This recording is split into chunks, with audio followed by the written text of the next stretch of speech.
Good morning students. Physics with Aman में आपका एक बार दोबारा स्वागत है। 9th क्लास में भौतिकी की यानी कि फिजिक्स में हम लोग गुरुत्वाकर्षण के बारे में अभी पढ़ रहे थे और हमने उसके बारे में एनसीईआरटी के लास्ट वीडियो में आपको कुछ क्वेश्चंस आंसर आपके साथ हम लोगों ने डिस्कस किए, उसमें आपको समझाया। तो अब हम उसी में ही अभी आगे जो हमारे न्यूमेरिकल्स हैं, क्योंकि देखिए बेटा फिजिक्स में न्यूमेरिकल्स एक मेन चैप्टर का एक हिस्सा है और न्यूमेरिकल के बेस पे ही आप देखिए हमारा कोई भी लेसन है उसमें बिना न्यूमेरिकल के आप उस लेसन को ही नहीं आप समझ सकते, क्योंकि हम जो भी कैलकुलेशन कर रहे हैं या जो भी हमें साइंटिस्टों ने हमें इक्वेशंस दी हैं उसके बेस पे उसके बिहाफ पे कुछ न्यूमेरिकल्स ऐसी हैं जिनकी प्रैक्टिस करनी बहुत ज़्यादा ज़रूरत होती है। ठीक है, और हमने इससे पहले भी आपको अभी न्यूमेरिकल्स कराई थी। अब मैं इसमें आगे और आपको न्यूमेरिकल्स करवा रहा हूँ, आप ध्यान से समझेंगे उसे। तो लेकिन उससे पहले आपको ये जितने भी फॉर्मूले हैं, देखिए क्वेश्चन पढ़ के हमारी क्वेश्चन पढ़ने के बाद हमें ये पता चल जाता है कि हमें इसमें कौन सा फॉर्मूला लगा है।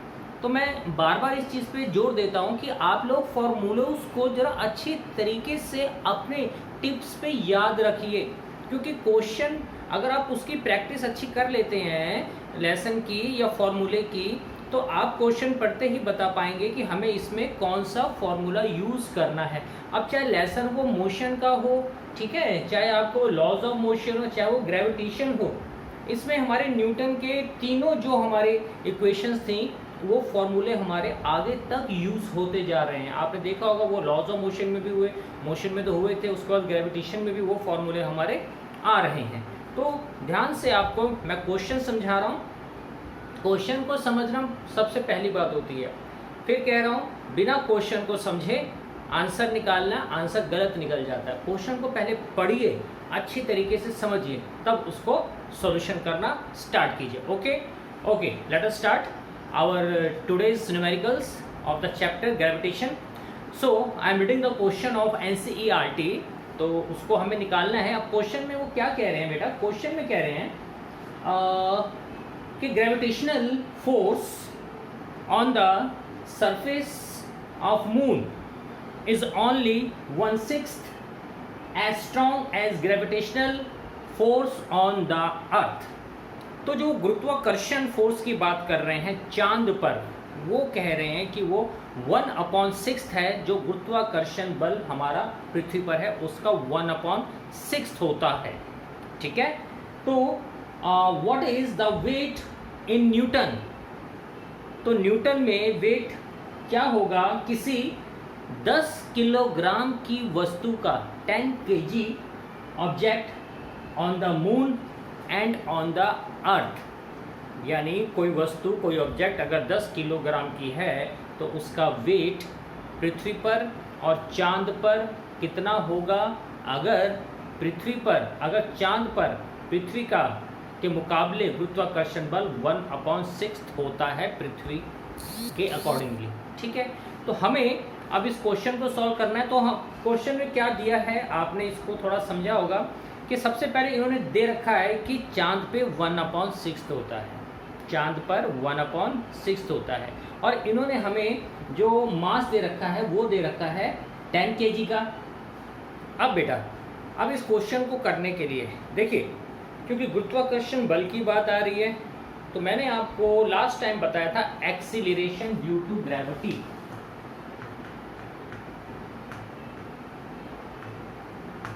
एक्सीलरेशन ड्यू टू ग्रेविटी का जो मान होता है वो 9.8 मीटर पर सेकेंड स्क्वायर होता है। ठीक है, इसको आपको याद रखना है। अब ये चांद पे कह रहे हैं कि पृथ्वी का 1/6 है, तो जो ग्रेविटेशनल, जो आपकी एक्सीलरेशन ड्यू टू ग्रेविटी है ऑन मून, तो acceleration due to gravity on moon, ये मैंने ADG लिख दिया। एक्सीलरेशन हम त्वरण को बोलते हैं, ड्यू टू यानी गुरुत्वीय बल जो है, यानी गुरुत्वीय त्वरण बोलते हैं इसे, जिस G के मान को हिंदी में कहते हैं गुरुत्वीय त्वरण। गुरुत्वीय त्वरण का मान होता है 9.8 मीटर पर सेकेंड स्क्वायर। तो ये कह रहे हैं कि चांद पर, हमें पृथ्वी पे तो पता है कि 9.8 मीटर पर सेकंड स्क्वायर होता है, तो अगर चांद पर 1/6 है तो वहां पे कितना हो गया, 1/6 multiply 9.8 metre per second square. ये हो गया हमारा, देखिए ध्यान से, 9.8 multiply 1/6 metre per second square. ठीक है, अब ये हमसे कह रहे हैं क्वेश्चन में कि अगर किसी वस्तु का वजन 10 kg हो, और वस्तु का वजन 10 kg हो, तो ध्यान दीजिए, तो वेट निकालने के लिए तो जो हमारा W का फॉर्मूला होता है वो होता है m/g, मास इंटू ग्रेविटी। अब ये हम मून पे निकाल रहे हैं, अभी ये ऑन मून, यानी जो वेट है अभी हम मून पे निकाल रहे हैं। तो मास दे रखा है हमें 10 kg, क्वेश्चन में गिवन है 10 kg, तो W is equal to m/g, तो W is equal to m तो हमें 10 दिया हुआ है, मल्टीप्लाई g कितना है, ये रहा हमारे पास, ये मून का 1/6 मल्टीप्लाई 9.8। ठीक है, इसको सॉल्व करने के लिए मैं इस डेसिमल को हटा दूं, तो डेसिमल को हटा दूंगा तो नीचे 10 आ गया। ठीक है, इस 10 से ये 10 कट गया, हमारे पास बचा क्या, 9.8/6, 9.8/6। आप इसे इतना भी छोड़ सकते हैं, इसको आगे डिवाइड करके भी निकाल सकते हैं, जो भी आपका आंसर आएगा। आप इसको इतना भी छोड़ दीजिए, कोई दिक्कत की बात नहीं। अब हमें यही चीज़ निकालनी है पृथ्वी पर। वो कह रहे हैं क्वेश्चन में कि वेट आपका चांद पे कितना होगा और मून पे कितना होगा, तो जो मून पे है वो तो हम लोगों ने निकाल लिया। ठीक है, अब हमें निकालना है पृथ्वी पर। अब पृथ्वी पर भी हमें पता है एक्सीलरेशन ड्यू टू ग्रेविटी, वो तो 9.8 मीटर पर सेकंड स्क्वायर होता है। ठीक है, तो W इक्वल्स टू mg, मास तो 10 kg दे रखा है दोनों का सेम, तो 10 मल्टीप्लाई 9.8, इसको आप मल्टीप्लाई कर देंगे तो कितना आ जाएगा आपका 9, यानी कि 98। ध्यान से देखिए, तो न्यूटन में ये आ गया 98 न्यूटन। नोट करिए ध्यान से,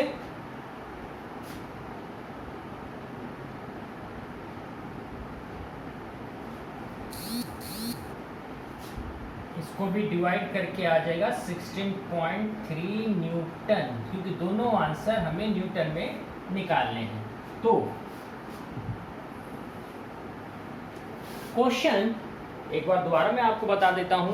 क्वेश्चन था कि अगर हमारा जो एक्सीलरेशन ड्यू टू ग्रेविटी है वो चांद पर पृथ्वी का 1/6 होता है, तो अगर एक वस्तु 10 किलोग्राम की है तो उसका वेट, ये मास दे रखा है 10 किलोग्राम, तो उसका वेट चांद पर कितना होगा और पृथ्वी पर कितना होगा। तो W का फॉर्मूला m/g होता है। तो सबसे पहले हमने देखा कि एक्सीलरेशन जो गुरुत्वीय त्वरण है वो 9.8 मीटर पर सेकंड स्क्वायर होता है। अब हमें ये चंद्रमा पर निकालना है, चंद्रमा पर 1/6 होता है, तो 9.8 को 1/6 से मल्टीप्लाई कर दिया। ठीक है, अब W इजिकल टू mg है फॉर्मूला, तो मास हमें 10 kg है, तो W is equal to mg, m की जगह 10 आ गया, और g हमारा 1/6 मल्टीप्लाई 9.8 है। इसको हमने सॉल्व किया तो 9.8/6, तो ये 16.3 न्यूटन आ गया। यही चीज़ हमें अपने पृथ्वी पर निकालनी है। तो acceleration due to gravity 9.8 metre per second square होता है। Formula W equals to mg, m हमें गिवन है 10 और g हमें पता है 9.8, मल्टीप्लाई किया 9.8 को 10 से, तो 98.0 यानी 98 न्यूटन आपका आंसर आ गया। ठीक है, अब हम आगे चलते हैं। इस क्वेश्चन को आपने नोट कर लिया होगा। मैं नेक्स्ट क्वेश्चन पढ़ता हूँ।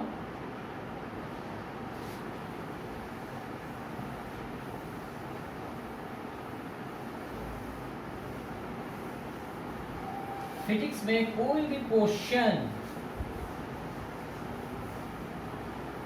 आपका फॉर्मूलों के साथ साथ उसकी प्रैक्टिस के बिना आप उसे नहीं कर पाएंगे। फॉर्मूले तो याद करने जरूरी है, उसकी प्रैक्टिस भी करनी बहुत ज़्यादा ज़रूरी है। अब हम आगे चलते हैं अपने नेक्स्ट क्वेश्चन पर, देखते हैं क्या है हमारा क्वेश्चन एनसीईआरटी का। एक मैंने आपको उस दिन भी कराया था। अब अगला क्वेश्चन है आपका।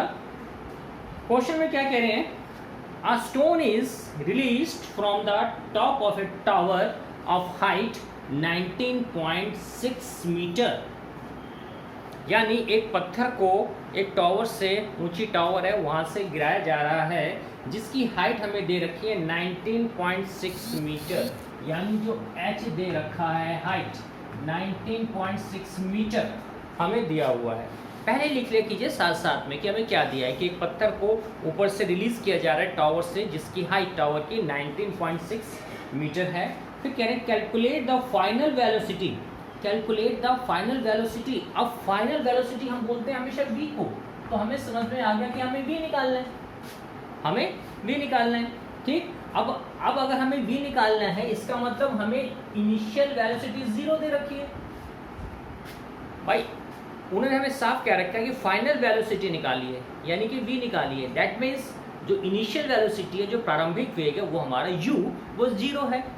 अच्छा, calculate the final velocity just before touching the ground, just before touching the ground. इसमें भी एक्सीलरेशन ड्यू टू ग्रेविटी, क्योंकि ऊपर से नीचे आ रहा है पत्थर, तो जो गुरुत्वीय त्वरण है g, वो g यहाँ पे हो गया 9.8 metre per second square, metre per second square. तो क्वेश्चन इसमें हमें फिर से कह रहे हैं, a stone is release, a stone हमें ऊपर से फेंका गया है और वो जिसकी हाइट है टावर की 19.6 metre, calculate is final velocity, यानी कि हमें इसमें v निकालना है। तो फॉर्मूला क्या होता है, देखिए। अब पहले बात तो हमें ये सोचना पड़ेगा कि हमारा इसमें कौन सा फॉर्मूला लगेगा, जो हमें दिया हुआ है। अब ये हमारा किस किस फॉर्मूले में आता है, वो चीज़ आपको सोचनी पड़ेगी। चलिए, अगर मैं आपसे कहता हूँ कि न्यूटन का फर्स्ट होता है equation v equals to u plus a t. यहाँ पे h कहीं भी नहीं है, यहाँ पे हमारा h लगा हुआ है, इसका मतलब ये फॉर्मूला लग ही नहीं सकता हमारा। ठीक है, दूसरा हमारा होता है s equals to u t plus half a t square. अब यहाँ पे देखिए, टाइम यहाँ पे कहीं भी नहीं है और यहाँ पे टाइम आ रहा है, इसका मतलब ये फॉर्मूला लग ही नहीं सकता।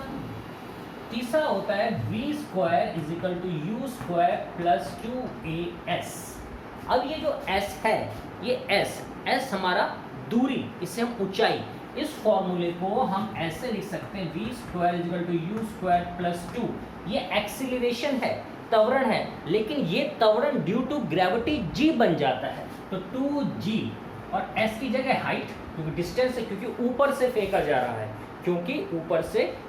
है, तो ये फॉर्मूला हमारा बन गया ये v square is equal to u square, v square is equal to u square plus 2gh। तो इस तरह हमें पता चल जाता है कि हमारा फॉर्मूला कौन सा लगेगा, जो वैल्यूज हमारी क्वेश्चंस में गिवन है उसके हिसाब से। अब इसको हम सॉल्व करते हैं, क्योंकि हमें v निकालना है, फाइनल वेलोसिटी निकालनी है। तो v square is equal to, ये हमारे पास 0 है, प्लस 2, g हमारे पास 9.8 है और h हमारे पास गिवन है कितना, 19.6। ठीक है, अब v स्क्वायर इक्वल्स टू, ये तो 0 है, इसे आप छोड़ दीजिए, तो 2 इसको करेंगे मल्टीप्लाई, कितना आ गया, 2 8 जार 16, ये 6 आ गया, 2 9 जार 18 और 1 19, 19.6 मल्टीप्लाई 19.6, इसका मतलब v square is equal to 19.6 का स्क्वायर, स्क्वायर से स्क्वायर कट गया, v कितना आ गया, 19.6 मीटर पर सेकेंड। ये हमारा आंसर आ गया, v is equal to 19.6 metre per second, क्योंकि वेलोसिटी वेग का मात्रक होता है मीटर पर सेकेंड। तो देखिए क्वेश्चन बड़ा सिंपल था कि एक पत्थर को हम ऊपर से गिरा रहे हैं टावर से, जिस ऊंचाई से गिरा रहे हैं वो ऊंचाई दे रखी है 19.6 मीटर। वो कह रहे हैं फाइनल वेलोसिटी निकालिए before touching the ground, ground पे गिरने से पहले उसकी फाइनल वेलोसिटी कितनी होगी, ऊपर से गिरा दिया तो टच होने से पहले उसकी वेलोसिटी कितनी होगी। इसका मतलब इनिशियल प्रारंभिक वेग हमें 0 दिया हुआ है, acceleration due to gravity g हमारा 9.8 मीटर पर सेकंड। सो ये तो फिक्स वैल्यू है ही, ये फिक्स वैल्यू है। ठीक है, तो फॉर्मूला मैंने अभी समझाया कि हमें कैसे पता चलेगा कि कौन सा फॉर्मूला लगेगा। तो v² = u² + 2gh, और हमने वैल्यू पुट की, सॉल्व कर लिया और 19.6 मीटर इसका आंसर आ गया। ठीक है बेटा, चलें आगे। समझ आ गया होगा आपको, आपने नोट भी कर लिया होगा, इसे अच्छी तरह कर लीजिए।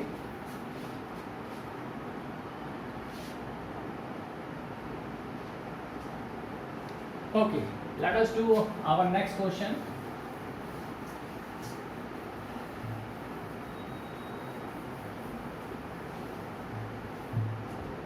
नेक्स्ट क्वेश्चन में क्या पूछ रहे हैं हमसे, क्या है क्वेश्चन, चलिए लेट अस रीड। देखिए क्वेश्चन को बहुत सिंपल इंग्लिश में मैं आपको बता रहा हूँ, उसकी फिर आपको हिंदी भी बता रहा हूँ। तो जो इंग्लिश भी समझते हैं और जो हिंदी भी, तो दोनों के लिए काफ़ी इजी है ये तरीका। मैं दोनों ही लैंग्वेज में इसको बताता हूँ। तो क्वेश्चन है हमारा, a stone is thrown vertically upward with an initial velocity of 40 metre per second. ये कह रहे हैं कि एक पत्थर को वर्टिकली बोलते हैं सीधा, वर्टिकली यानी सीधा ऊपर फेंका जा रहा है तो उसे वर्टिकली कहा जाएगा। अगर कोई चीज़ ऐसे चल रही है तो वो हॉरिजेंटली हो जाता है।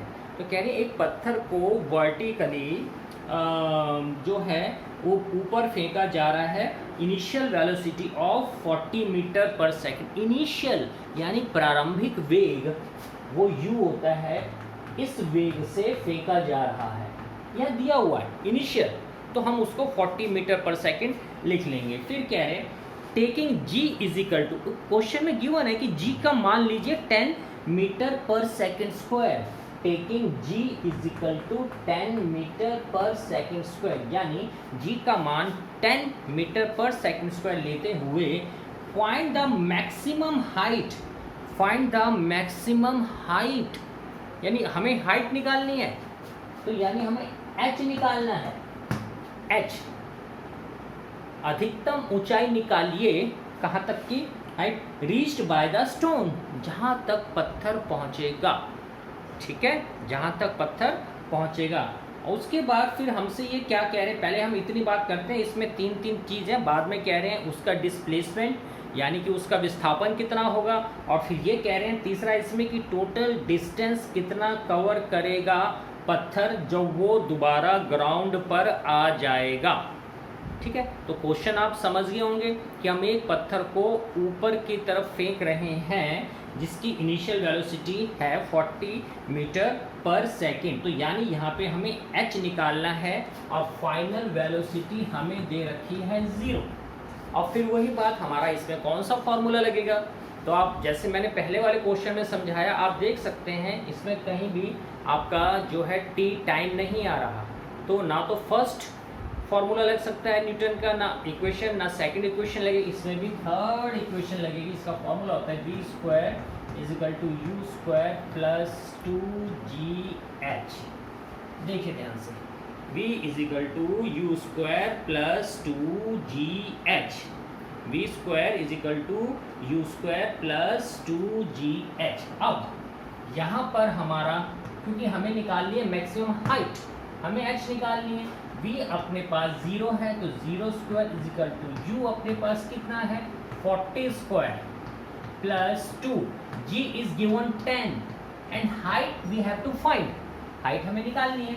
तो ये 0 का 0 आ गया, 40 को 40 से करेंगे 1600, यानी 40 को 2 टाइम्स मल्टीप्लाई कर रहे हैं तो हमारा आ गया 1600 + 10 to the 20h। हम इसे ऐसे भी लिख सकते हैं 1600 + 20h = 0 और 1600 = -20h। देखिए ध्यान से, -20h। ठीक है, अब यहां से h = 1600 अपॉन, ये कितना आ गया। एक चीज इस क्वेश्चन में आपको और ध्यान देनी है, वो आपको क्या ध्यान देनी है कि हम उस वस्तु को ऊपर फेंक रहे हैं। ठीक है, यानी हम अगेंस्ट काम कर रहे हैं एक्सीलरेशन ड्यू टू ग्रेविटी के। हम अगर किसी वस्तु को ऊपर फेंकते हैं यानी पृथ्वी के गुरुत्वाकर्षण बल के विरुद्ध कार्य हो रहा है, तो जो g का मान होता है वो हमेशा माइनस में लिया जाता है।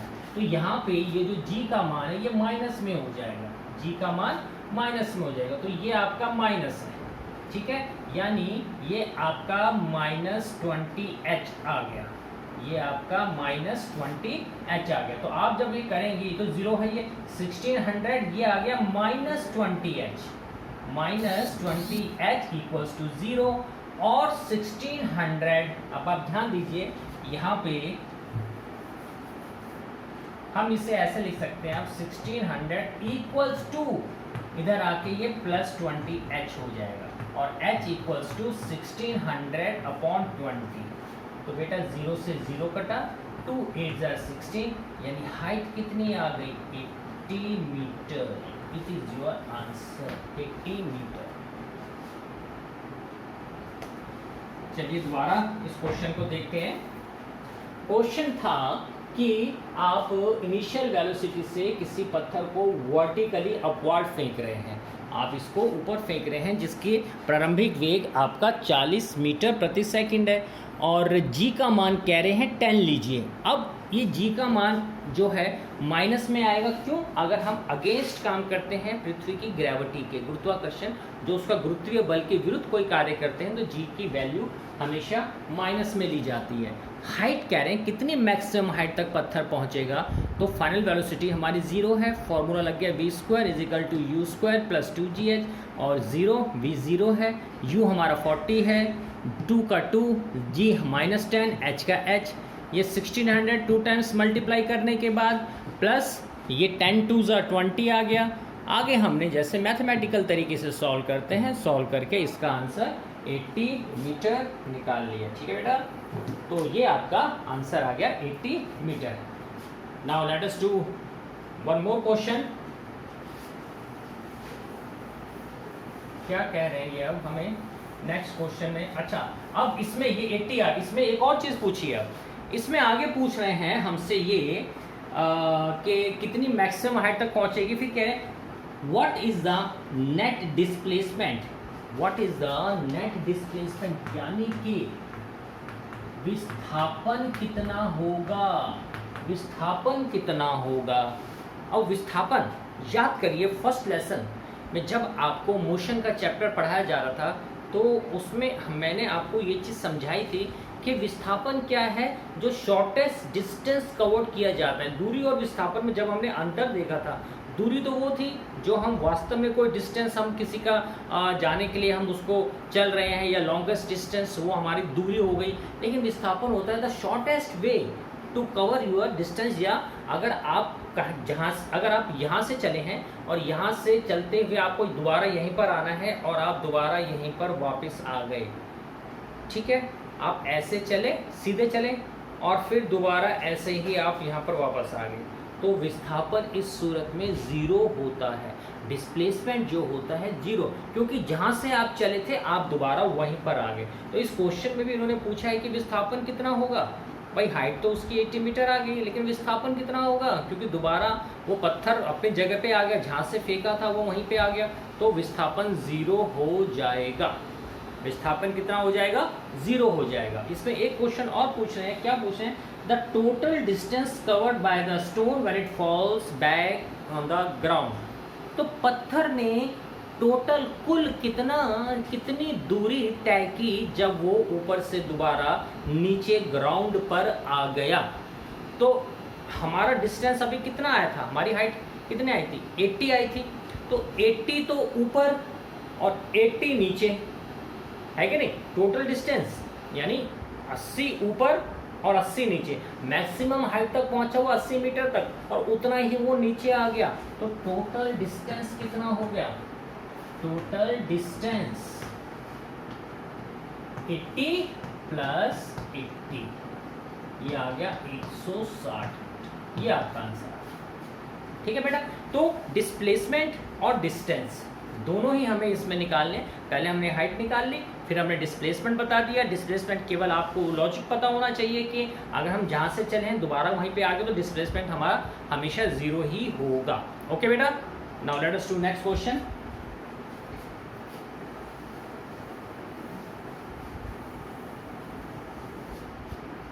नेक्स्ट क्वेश्चन क्या है क्वेश्चन, चलिए रीड करते हैं।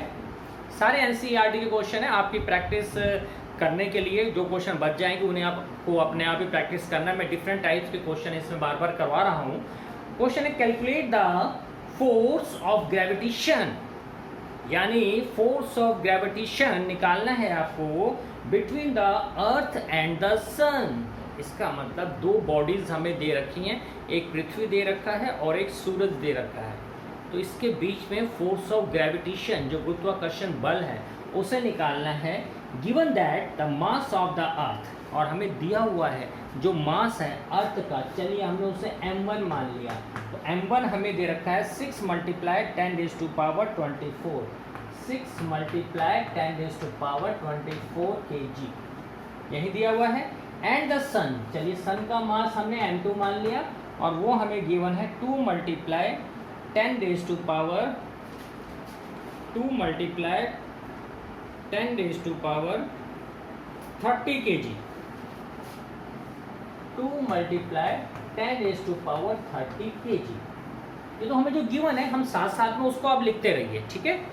उसको कह रहे हैं the average distance between them is 1.5 multiply, जो डिस्टेंस है, डिस्टेंस को हम r बोलते हैं, 1.5 × 10⁻11 मीटर, 10⁻11 मीटर। अब देखिए, सबसे पहले मैंने आपको यही फॉर्मूला बताया था ग्रेविटेशन में कि अगर आपको दो बॉडीज दे रखी हों, एक का मास m1 है, एक का मास 2 है, और उनके बीच में आपको गुरुत्वाकर्षण बल निकालना है, जब दोनों की दूरी भी दे रखी हो तो हमारा फॉर्मूला लग जाता है F = G m1 × m2/r², और G की वैल्यू आपको पता ही है 6.7 × 10⁻11, 6.67 होती, लेकिन सॉल्यूशन सॉल्व करने के लिए आपसे 6.7 रख लेते हैं, ठीक है। तो ये रहा हमारा फॉर्मूला। तो अब देखिए इसे करते हैं, F = G 6.7 × 10⁻11 multiply m1 is 6 × 10⁻24 and m2 is 2 × 10⁻30, यही है, अपॉन r², r इज 1.5 × 10⁻11 का स्क्वायर, ये आपका सम है। आई थिंक आप ऐसे काफ़ी क्वेश्चन कर सके हैं, ठीक है। मैं इसको पूरा आंसर तो आप निकालेंगे इसमें, मैं इसको आगे सॉल्व करता हूँ। तरीका आपको वही पुराना मेथड मैं आपको बता चुका हूँ, कोई बात नहीं। 10 की पावर को अलग अलग कर लीजिए, पहले जो आपके सिंपल हैं उनको लिखिए, जो बिना 10 की पावर के 6.7 × 6 × 2, बचा क्या, मल्टीप्लाई 10⁻11 मल्टीप्लाई 10⁻24 मल्टीप्लाई 10⁻30 अपॉन में करेंगे तो 1.5, और 1.5 को जब आप मल्टीप्लाई करेंगे कितना आ गया, 25, 7, 5, 1, 225, यानी 2.25, ये आ गया आपका 2.25 मल्टीप्लाई 10⁻22, यही आ गया। देख लीजिए ध्यान से, यानी the easiest way to solve this kinds of question, आप इसमें जो 10 की पावर है उन सबको इकट्ठे एक साथ ले आइए, 10 की पावर, 10 की पावर, 10 की पावर। और मैंने बार बार एक क्वेश्चन आपको इसमें तरीका बताया है कि मल्टीप्लिकेशन में अगर आपका बेस या जैसे 10 है, ये बेस आपका एक जैसा है, 10 10 10, और बीच में मल्टीप्लाई का निशान है, तो इसको हम केवल एक 10 मान लेंगे और पावर इसकी ऐड हो जाएंगी। कैसे, 24 + 30 - 11, तो ये कितना आ गया, आप देखिए 10 की पावर अगर हम 30, ये हो गया 54, 30 और 24, 54 - 11, यही हो गया। तो ये 10 की पावर 4 में से 1 गया 3 और 5 में से 1 गया 4, 10 की पावर 43 बच गया।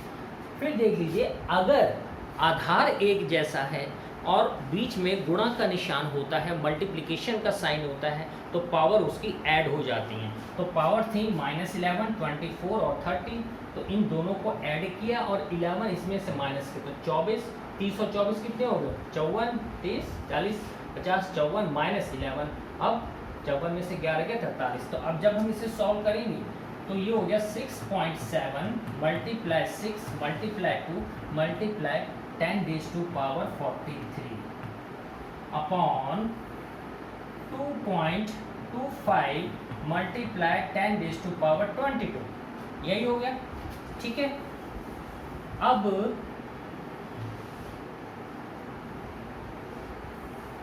यहाँ ऊपर है मेरे पास 6 2 12 और 6.7।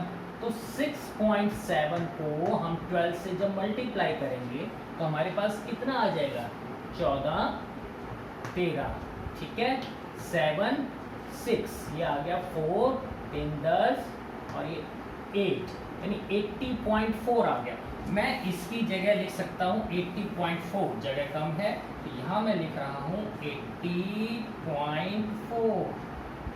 कैसे आया वो आप देख लीजिए, 12 7 84, ये तो वैसे डायरेक्ट भी कर सकते थे 12 के टेबल से, मैंने सेपरेट कर दिया। 2 7 14, एक बचा, 2 6 12 एंड 13, 1 7 7 एंड 1 6 6, 4 का 4, 7 और 10, 3 10 और ये 6 7 और 8 8, तो 80.4 आपका इसका आ गया।